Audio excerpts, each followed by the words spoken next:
Hello, everyone. Welcome to Outside the Frame. I'm your host here, David Jones, and for today's episode, I sit with the greatest living photojournalist of our time. That is Sebastião Salgado. And for the course of our interview, we discuss aspects that are important to understanding Sebastião's practice and his most recent project, Amazonia, that he's dedicated the last 7 years to completing. It is a great privilege and honor to have had this conversation, and more importantly, to share it with you all. Without further ado, here is Sebastião Salgado.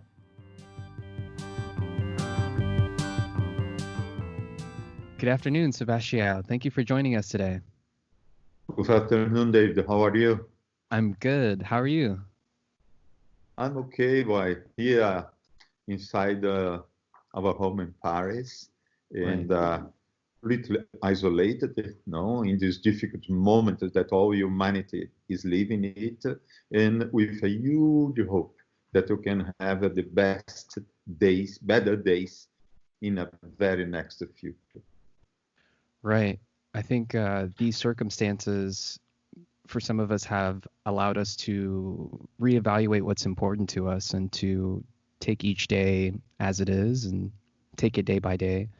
But again, thank you for sitting and joining us for Outside the Frame. I figure we start from the beginning. Growing up on your family's farm in Brazil, what was the pace of life like? And how would you say that has shaped your approach as a photographer? Well, Dave, I can say that I grew up in the paradise. It was so nice for me. You see, it was a time where my region in Brazil, we had yet a lot of rainforests. In the farm of my parents, we had at least half of it yet covered with a very, very beautiful forest. Wow. And we had no roads in that time. Everything was necessary to do on a horse. We have an idea. Once a year, when was the moment to carry the cattle for the slaughterhouse. It was necessary to us to stay about 45, 50 days traveling horse to carry the cattle there. About 20, 25 days to drive it back, to come back. Was supposed to come more fast with the horses and cattle more. And was so nice. I had a so huge, so fantastic freedom in my life to be in this huge space.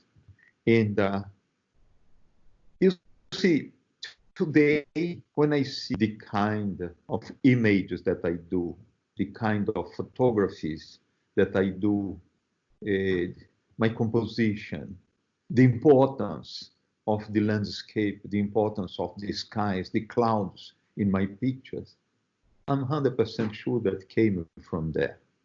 Right. Because it's a quite a hilly area. And I remember before the beginning of the rain season, I walked for 3, 4, 5 miles with my father inside the farm to go to the highest point, and we sit there to see the rain. And that was so amazing, boy, to see this amazing, beautiful clouds coming with the light cross inside it.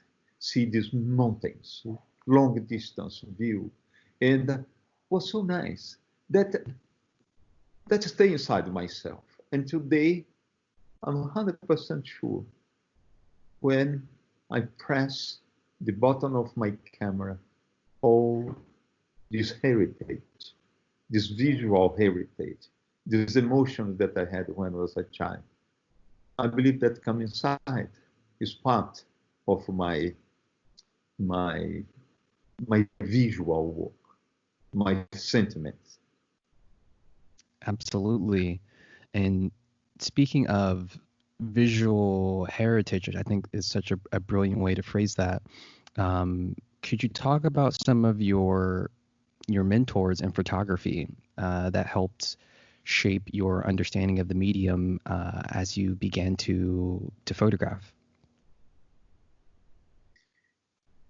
You see, I started photography very late in my life. Before to be a photographer, I were an economist. Before to be an economist, I tried to be a lawyer and was trying my life.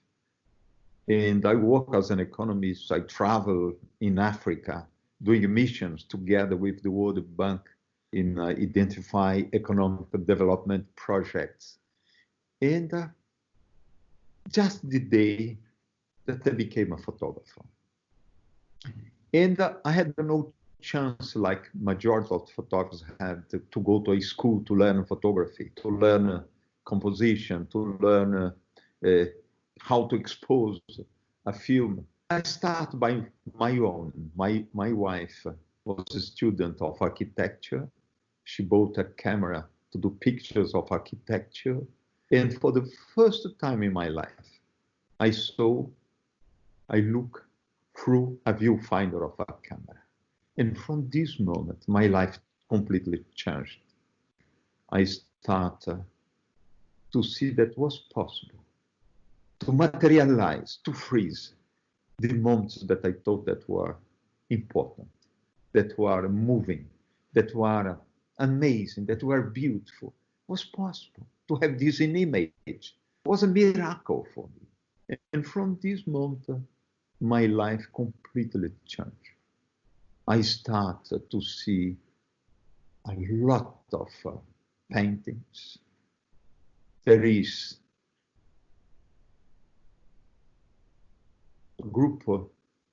a small group of painters in France, brothers, called les frères Lénin, the brother Lénin.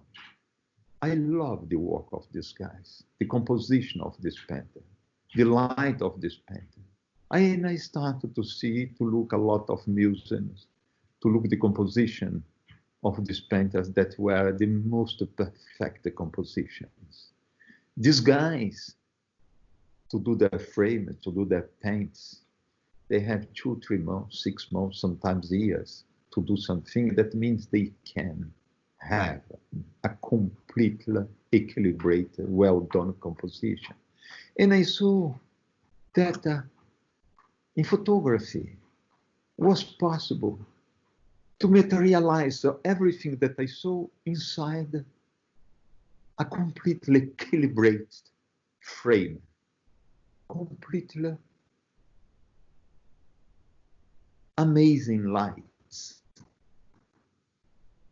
And start photography in this sense. All after that I became a photographer, that I started to look the photography of other photographers. And of course, that I had identification with a lot of these photographers. For example, I have one Peruvian photographer called Martin Chambi. For me, Martin Chambi were one of the best photographers that I ever saw. For me, it was incredible the way of this man, isolated in the mountains of Peru, in Cusco. That was quite far away from Lima, the capital of Peru.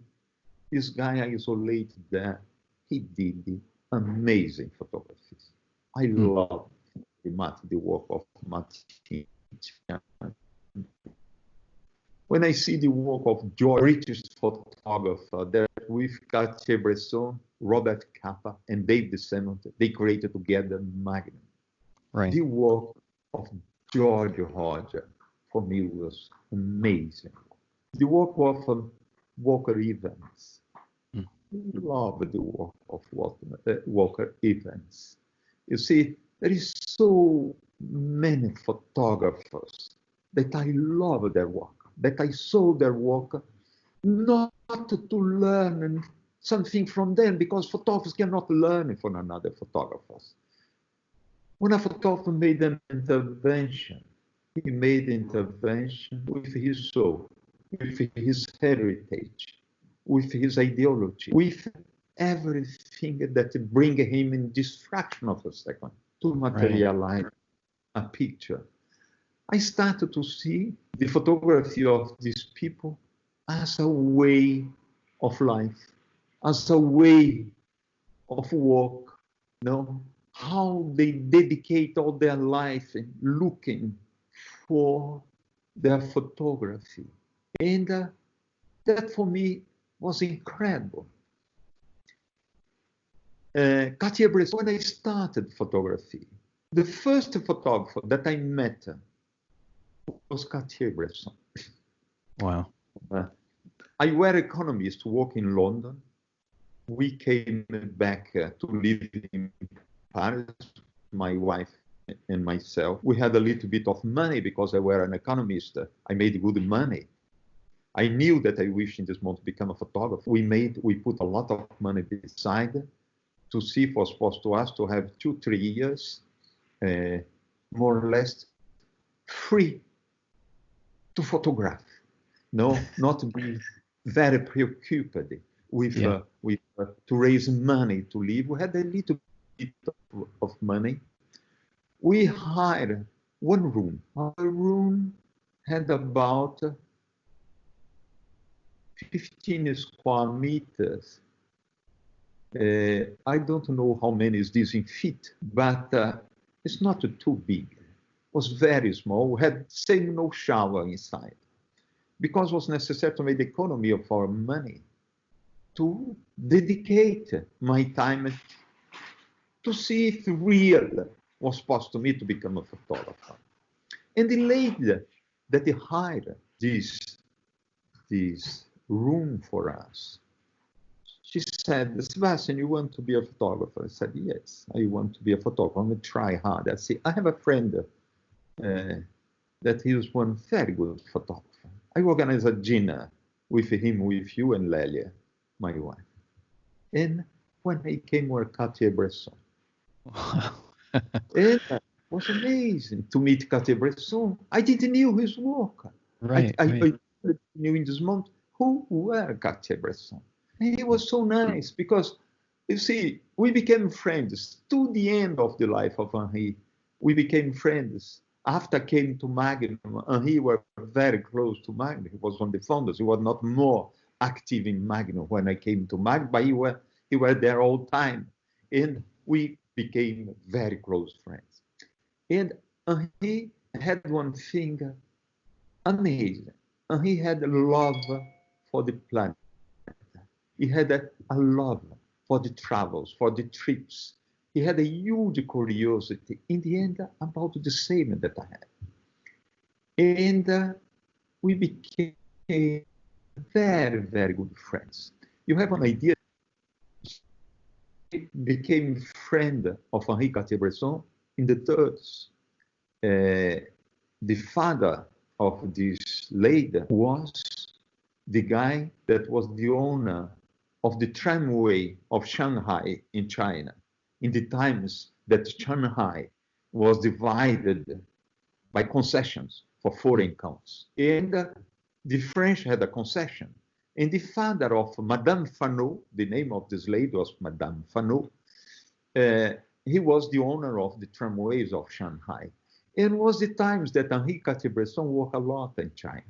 And he became a friend of this lady from this time. And she organized this meeting. And for us, was fabulous to meet these photographers. And what the photographers really teach is how to concentrate in my work, how to develop long-term projects, how to transform my life of photographer in my way of life. You see, that become not just a passion, that become my full life. This I learned with these photographers. When I knew a photographer called Joseph Kudelka. Joseph Kudelka, for me, is one of the biggest photographers in the planet today. And ever, Kudelka is amazing. And I saw the way that Kudelka works. I saw the way that he dedicated his life to his work. I saw the way that he was so strict to select his pictures. And this for me was a fabulous part of my school. You see, that is the part that the photographers contribute a lot of in my life. Not my way to see, because this is my way to behave as a photographer. And looking back over your previous projects, your photographic reportage can take 5 to 12 years to complete. Why do you feel that it's important to spend this amount of time with a theme?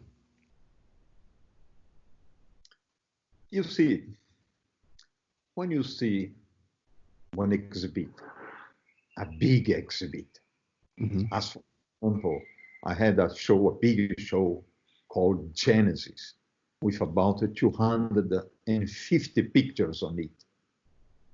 If I take an average, every picture that is there was in about 1/250 of a second that I press the button to materialize this picture. Right. It can multiply my 250 pictures by 1/250 of a second. All my 250 pictures were made in 1 second. All together, the addition of the time that I materialize this important moment, this was altogether 1 second. But to do this second, I put a big part of my life. For example, we speak about the Genesis project. To realize this materialized 1 second of pictures in the wall of a gallery, I put 80 years to do that. Conceiving the project, if I put the time that I put to conceive the project and the time that we put after to edit it, to prepare the books, probably 12 years of my life. And you see, photographers need time. You need the time to understand what you are shooting, what you are photographing. You need time to have a large comprehension of you are doing. You need the time waiting. We wait a lot. We wait long hours. And but when the things will arrive, when the pictures will happen, you must be very, very concerned, very alive to, in this fraction of the second, have the exact frame and to have it. You see, you need time. You need time. And photography is very fast. It's a fraction of a second.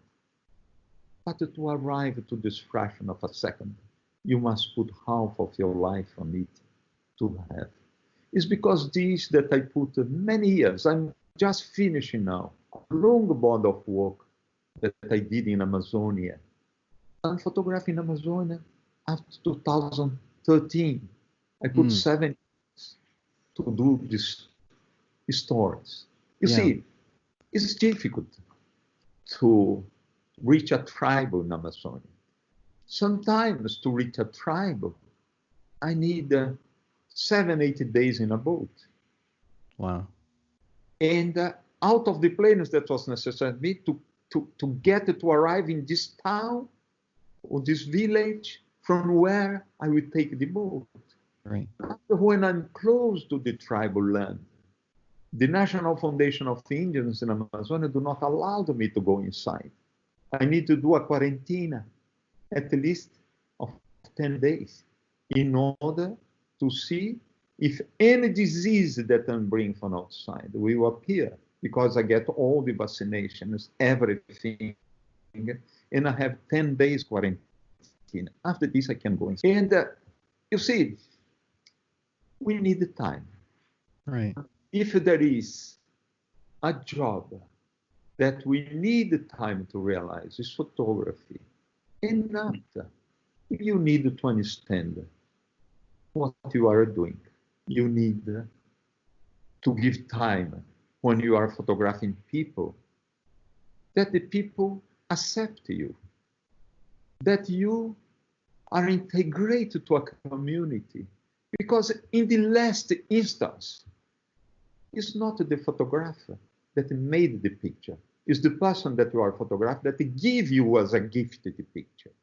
And it depends of your relation with the people, your integration in these communities, in order that you can have the pictures. And the things don't happen all time. You must put yourself inside the circle of the life. You cannot push them to happen.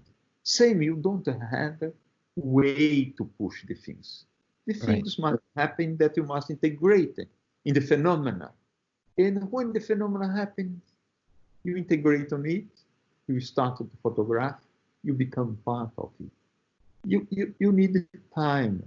And I believe that that my projects are long. In reality, I'm probably one of the photographers that most photographed in the history of photography. But I did very few histories.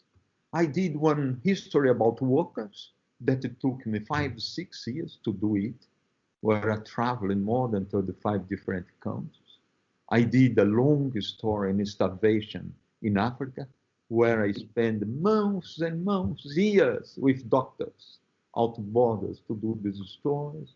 I did a story about the workers, the working class. It was necessary to me to understand very well why I was there photographing the working class, because they were living the end of the first big industrial revolution, where the hand power was very important. Till the beginning of the 80s, every product that you had was product of the hand of the work of someone. And after that, the electronics, the intelligent machine, the robots started to appear in the lines of production. The relation of the work with the product that he produced completely changed. And I take a decision to go over the planet during 7 years, looking the traditional industry, the traditional production, in order to make the pictures of these workers, in order to build a kind of archaeology of industrial era. And that was a concept that takes me long to produce. I take Genesis. As I said, I put 80 years photographing Genesis. In Genesis, I work about 18 months a year photographing. That means displaced in direction of the photography. I did in average 4 stories per year, integrated to the idea of the Genesis project. In each story, I dedicate about 2 months to realize each story. Some ones were a little bit shorter, other a little bit longer, but in 80 years, I did 32 stories that compose the project Genesis. Wow. Genesis is one story, but composed by 32 different branches that compose this story. Mm-hmm. You see, it's because these I need the time.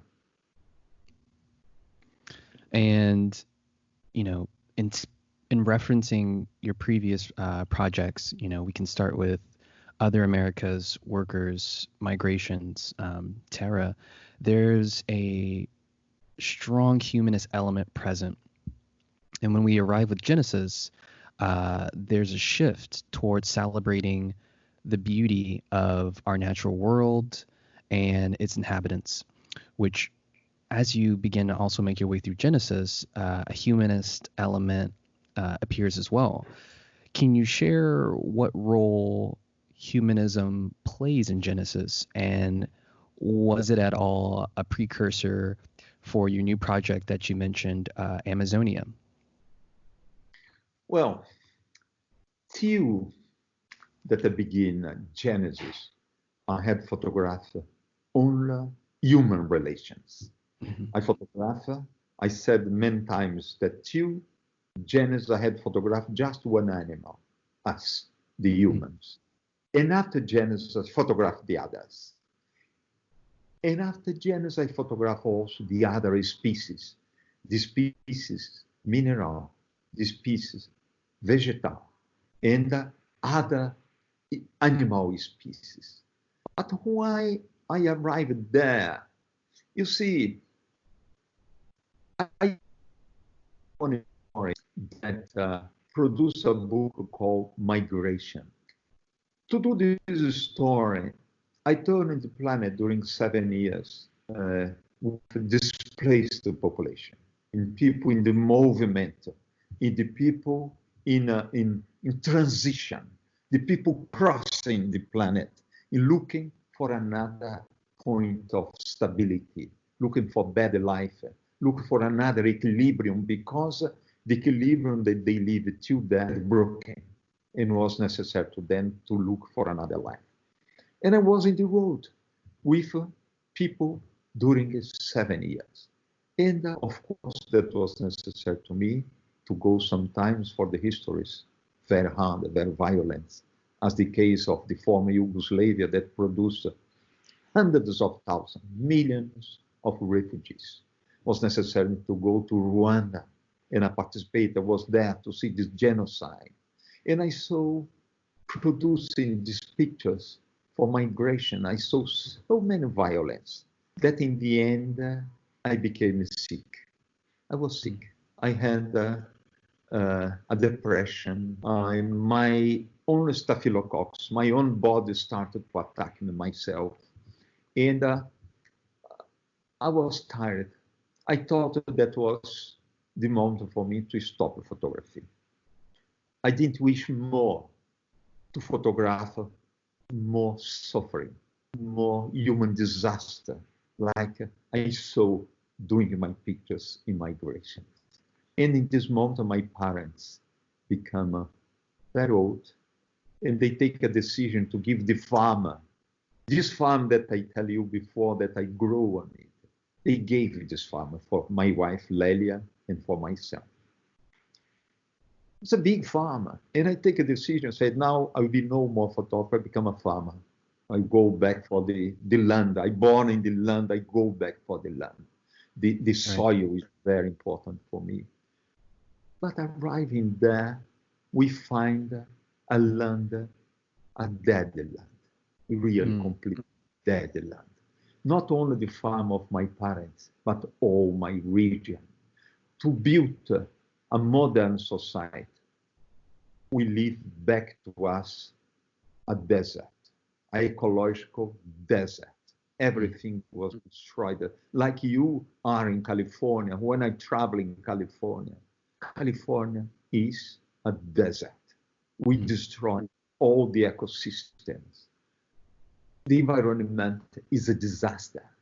And when you saw this land, completely eroded, tired, this rainforest that was amazing as a child was no more there. That we didn't knew what to do. And Lelia, my wife, take a decision, said, Sebastian, we must rebuild the rainforest that was here before. We must replant this rainforest.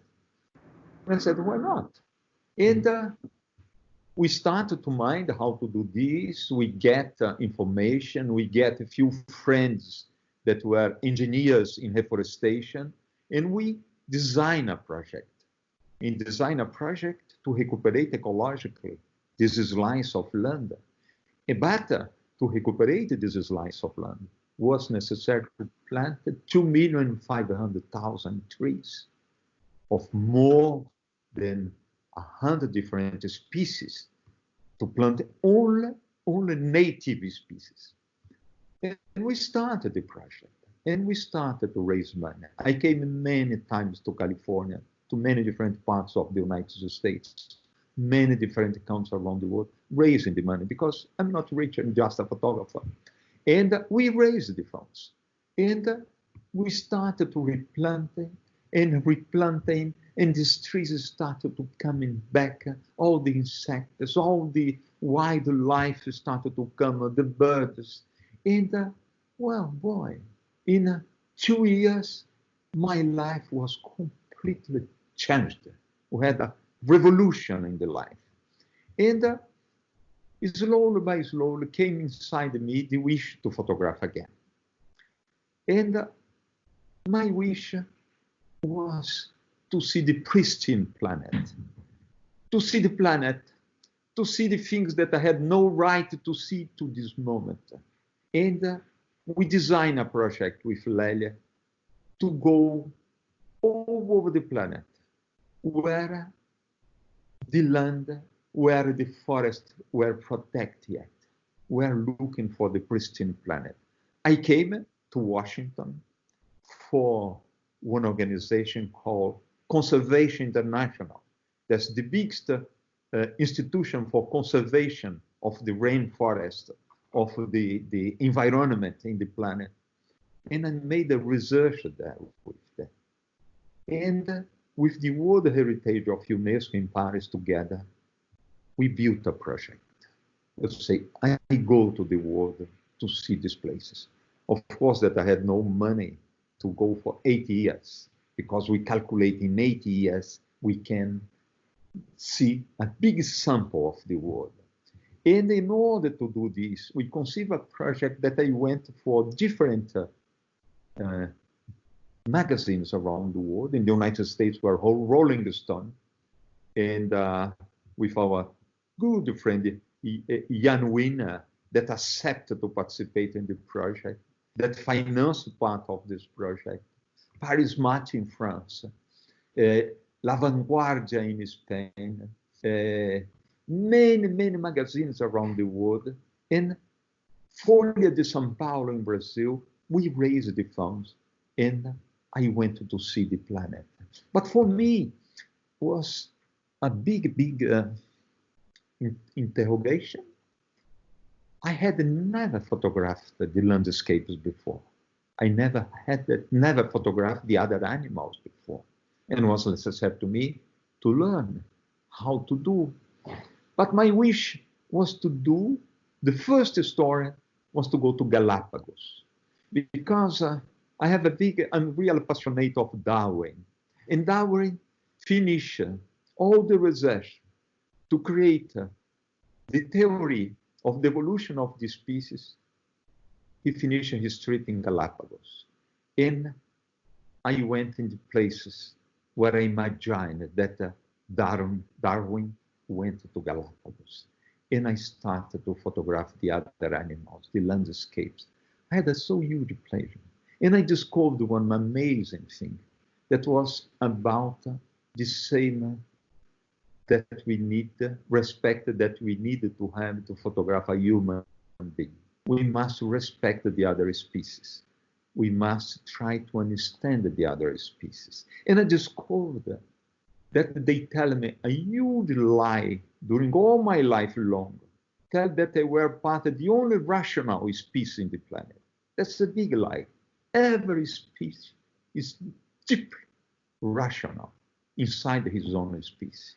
And to me, to photograph this species was necessary to pay a lot of attention to them, to go inside their logical system, to respect their territory, to respect their relation with me, their relation between their species.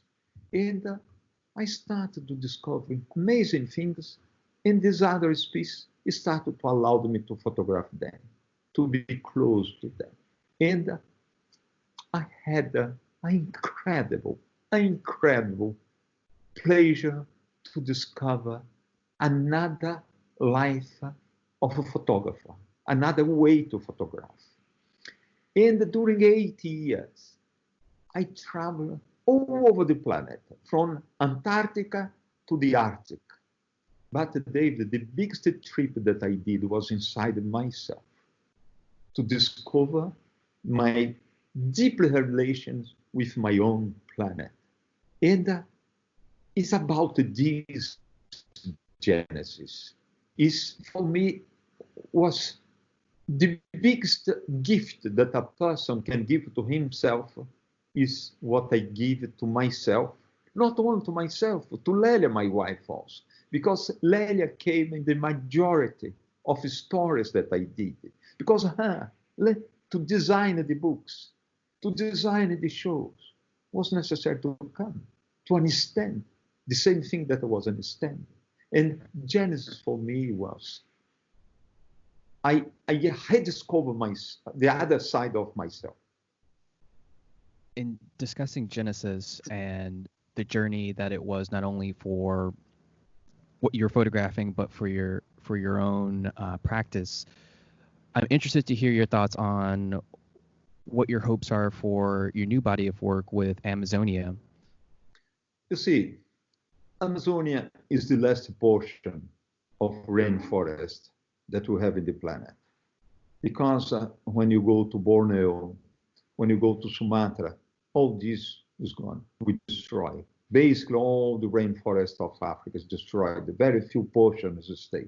And that's the last portion, and where the planet depends on it for the rains that you have distributed all over the planet. A big part of the humidity coming from there, for the sequestration of carbon, and for the biggest concentration of biodiversity of the world is there. It's concentrated there. And we together, we must be together in a world movement in order to protect this last portion. We depend on it for our survival. And I take a decision when I was photographing Genesis, when I photographed the slice that is inside the Genesis of Amazonia, I saw that was necessary to me to come back, because we are in full process of destruction of the Amazonia. We must create a movement in order that together in the planet we stop this destruction. And these tribes that live there are very important for reference for our species. Only in Brazil, Amazonia, Brazil has the biggest portion of Amazonia. About 65% of all Amazonia is in Brazil. There is 9 Amazonian countries, but 65% is in Brazil. But only inside the Brazilian Amazonia, we had about 102 groups that were never contacted. That means the prehistory of humanity is there inside. If you want to build our future, we must consider our past, and we live yet with our past. Our past is there, and we must protect it in some way. We have amazing amount of tribes that were contacted, that live in their way of life, that must be protected. And when you see the map of Amazonia, when you see the Indian reservation, because Brazil has a huge amount of land that are Indian reservation inside the Amazonian part. The most pristine areas inside Amazonia are the Indian territories. These Indians are the biggest protectors of the Amazonian territory, the Amazonian forest. And I take a decision to go there, to photograph the tribes. I photographed 12 different tribes. I live with them. Sometimes I came 2 times, 3 times in the same tribe. And in 7 years, I photograph 12 different tribes. I photograph a lot the forest, through the rivers, navigating the rivers. You see, sometimes we have the capital of state of Amazonas in Brazil called Manaus. I hire a boat, a river boat, a big boat, and I navigate sometimes for 30 days, 35 days inside one river. The river is amazing, amazing planet of water and forest and raining and sky, and I photograph all this part. The Brazilian army accepted me to be with them because the Brazilian army is the institution in Brazil that is more present in Amazonia. They have garrisons, they have headquarters in 26 different parts of Amazonia. And they bring them with them in their planes, in their helicopters. And I organize with them. If it was necessary to me to go out of their way, I will pay the fuel. And I bought the fuel. I deposit the fuel in the army, and I use my credit of the fuel doing aerial pictures. It's very important because photographing from the rivers, you have always the water, a line of the rainforest and the skies. But when you are from the air, you see the aerial rivers. That was the most important contribution of the Amazon for the planet, are the aerial rivers. This rainforest is capable to evaporate about 1,000 liters of water per tree per day. And we create a so amazing amount of aerial river by the incredible amount of clouds that go through the planet, that come from there. The only way to photograph this is from a plane, from a helicopter, and this I were with the army, and they allowed me to do this. We don't know very well in Amazonia the huge amount of mountains that you have in Amazonia. We have incredible mountains. The picture that I'm sure that you know of Amazonia is a flat land with a big river that crosses inside. But Amazonia has amazing portions of mountains. I photograph this mountain. I photograph amazing waterfalls, rivers, and all this body of work together with the human part of these tribes that I live with them, that become my body of work of Amazonia.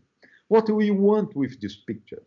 We want to create a debate, a discussion, an impact with this that we can present Amazonia again. We are preparing the open of the shows for next year. We'll be opening Paris in April 2021. 10 days later, we open the same show in São Paulo. 10 days later, we open the same show in Rio de Janeiro. 10 days later, we open Rome in Italy. We'll be having 4 shows happening at the same time. We are bringing music of Amazonas inside. We are bringing inside this show not only my pictures, but we are doing, not me, a small team work with me, is doing interview of leaders, the Indian movement, the Indians that wanted to speak, they are speaking in their language and will be translated and put inside the show. And we want to see if with these shows we can participate in this conscientization that we need to protect this territory. What is it like in the context of Amazonia to have this project now essentially so close to your beginnings, to where you grew up? As we started this interview, you shared spending much time with the land, and now to return to the land and the people that have a special relationship with that. Can you describe what that experience is like? Yes, David, I'm born and I grow up in one system of forest that is not Amazonia, that is Atlantic forest. Brazil has 2 big ecosystems of tropical forest. One, the biggest one is Amazonia. But we have also Atlantic forest. It's a huge forest, very big forest. Now is destroyed more or less in 93%, but was a forest that was more than twice bigger than France. Amazing forest, the Atlantic forest. And going back to Amazonia is like my region when I was a child. And when I see the destruction that is going on in Amazonia now, I can see what will be Amazonian in 30 years, 40 years from now, because it will be exactly like as my region in Brazil, where the rainforest was completely destroyed. And that for me is so important, to be there like I were when I was a child, and to participate with these pictures in order to see if we can, in this time, not destroy, but protect this ecosystem in order to maintain the life in the planet. You see, for me, going back for the land, for the soil, is very important. I born and I grew up in a rainforest, and now have the end of my life of photography, because it's the end of my life of photography. I'm 76 years old. I'm finished a photograph project with 76 years old. Till the presentation of the project, I will be arriving in my 80s, and that will be probably too late to go to another project. I believe that Amazonia is my last big photographic project. And I'm very happy that I'm finish it the way that I start my life. I wanted to also take a moment to discuss some images from the series that you're currently working on. Is it fine if I send you through our text app here a selection of images, and we can just discuss them, discuss your thoughts and how they came to be created? You can send me this problem for WhatsApp, because I can look in the telephone. Okay, so I just sent the first image here. Okay, David. This image is a tribal, very important tribal. They call Ashininka. They are in the border of Brazil and Peru, in the rainforest. These Indians, they are what is they of the Incas. When the Spanish came in the highlands of Peru and destroyed the Inca Empire, big part of the Incas, they don't they stay with the Spanish. They gone inside, they came down of the highlands, they came inside the rainforest. And some of them finished very far away, very, very far away in Brazil. And these Indians are the Ashininka. Inca means part of the Incas. These Ashininkas are amazing Indians. They are dressed Indians because from the beginning, forever, they produce their own cotton. They do their own textiles. And they are completely linked with the ecological universe. They have one Indian reservation that's about 210, 220,000 acres is the reservation of the Ashininkas in this area where they are. They have a very nice river that crosses there. They are not too many. It's a group, they are about 500, 600 Ashininkas, not much more than this. But their river, that's a good river, their forest, that's amazing forest, is not enough to feed them if they start to fish to hunt all the time. And these Indians created, they have small lakes that they do themselves, where they, they elevate, they create fish, they produce fish. And they produce a lot of fish in these lakes. And part of this fish is for their alimentation, and part they put in the rivers. They rebuilt the fish in the river because in the rivers, the fish become much bigger. And they put in the river, and after they fish them again, and they created this continuity. They are doing this after 500 years, after they arrive in these regions. And they are very, very good peasants. They produce a lot of food. They grow part of the agriculture, part of their production, complete under the trees, no? And they do amazing handicrafts. They are incredible Indians, and very pleasant people, very educated. They have a fabulous culture, and they are very nice singers, musicians, and what is amazing work with them, that you have Saturdays, Sundays, only parties, all time, and during the week, hard work. They are fantastic. I had a fabulous time that I spent with them. There's one more image with the Ashaninka group I wanted to send you as well. That's just such a striking photograph. If you can explain how this image came to be. We are fishing. You see, there is some fishes that they must have oxygen out of the water. And if you go with them inside these lakes, very peaceful lakes, you can in a month see just the mouth of the fish, a small on the point that come out. And they fish then with an arrow and a bow. And we are fishing inside this small lake. And this guy fishing with an arrow and a bow is doing precision, absolute precision. Because it is depend for his survival. If he lose the fish, he cannot eat it, and he lose his arrow, he cannot hunt anymore. And that means he's very precise on this.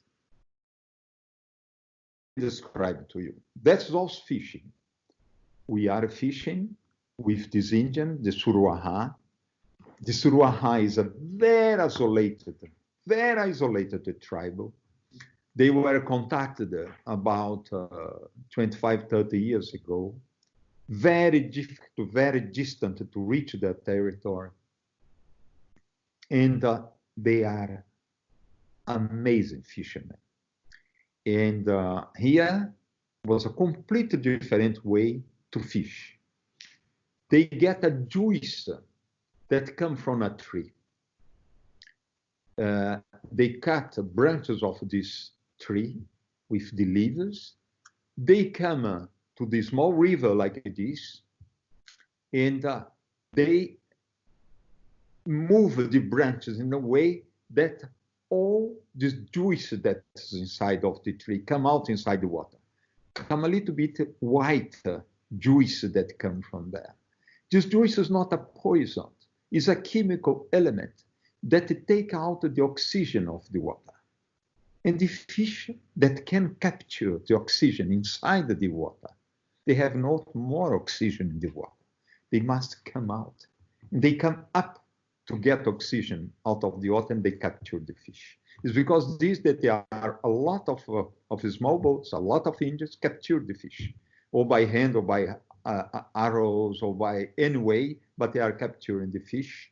And they capture in this, for example, here we gone for about 1 week in a fish section. We leave the village, we navigate about 1 day, 1.5 days. They fix a camp. We are fixed there, and they take about 1 week fishing.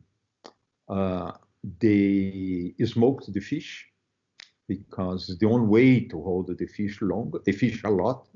They smoke the fish, and after they have a fish for 2-3 months, we come back and they have fish for 2-3 months.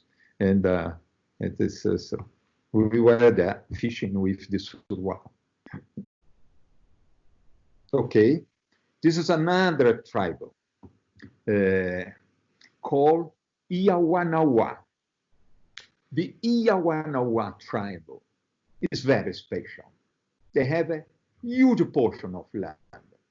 They have about 200,000, 220,000 hectares of land. That's about 500,000 acres of land. Is their reservation. In the first picture, we have the big leader of these Indians, the man you see with all these feathers. The one in the center is the biggest leader of the Iawanawa Indian. His name is Ubiratan Iawanawa. And all the feathers that you have around here come from the eagles. The eagle, only the chiefs can have the eagle feathers. And these Indians have the most beautiful, how will you call this in English, this beautiful feather construction? How will headdress. They have the most beautiful in all the world are them. They are real amazing. And they are the best painters of bodies in Amazonia. In the second picture, we have one of these Indians that are quite well painted, and he's painting a girl. What's amazing, when you look at the girl in the second picture, can be a Japanese girl, look very much Asian girl, but the population of Indians of America, all them from the Canada to Argentina, they came from Asia. They walked through the Bering Detroit. Bering Detroit became a bridge in the last glaciation. And the people walk from Asia inside America. And these Indians are Asian origins. All them from Canada, United States, Argentina, Brazil, they are all the same Asians that walk inside America. You know, I just like to end, if you have any, again, words for our listeners. And in this case, this is the first time we've done a remote interview. Will also be for our viewers. Well, what to say? Photography is changing. It's changing very quickly. It's changing a lot. You see, when you come for these bigger fairs of photography, you see in the wall probably 80-90% of the pictures that are there are not more pictures of the daily life of the humanity, of the nature. They become art elements. These pictures were made as one conceptual object that was photographed because it showed over support of photography. A photograph paper become a photography. But this kind of photography that we spoke for together in these moments, this kind of photography is vanishing, is disappearing. It's necessary to walk a lot, to spend a long time to do this kind of photography. And I'm a little bit afraid that this can, in a moment, disappear. But the only thing that I want to say that sometimes people tell me that I made these pictures like this, like that. One thing that I want to say that I'm not an artist. I'm a photographer. It's a privilege to be a photographer. The biggest privilege that a person can have in all his life long is to have the right to go, to live with the others, to go, to see, to go to the places that you know what we don't know what you can carry from them. We leave a very big space for the learning, for the surprise. And I believe that this, for me, is the real photography. Wonderful. And Sebastião, just to thank you immensely again for taking the time to to join us for Outside the Frame and for sharing. Many thanks. Thank you very much, Dave. It was a pleasure. Hello, everyone. Thank you for joining us for our episode today with Sebastião Salgado. I'd like to take this moment to highlight resources that are available for those interested in learning more about Sebastião's practice. To start, in the gallery's bookstore, that's on peterfetterman.com, there will be a selection of Sebastião's previous publications available for purchase, as well as a copy of Sebastião's Oscar-nominated documentary, The Salt of the Earth, co-produced by his son. In the podcast section of our website, there will be a selection of images that were discussed over the course of our interview for our friends listening on Spotify or on Apple's podcast app.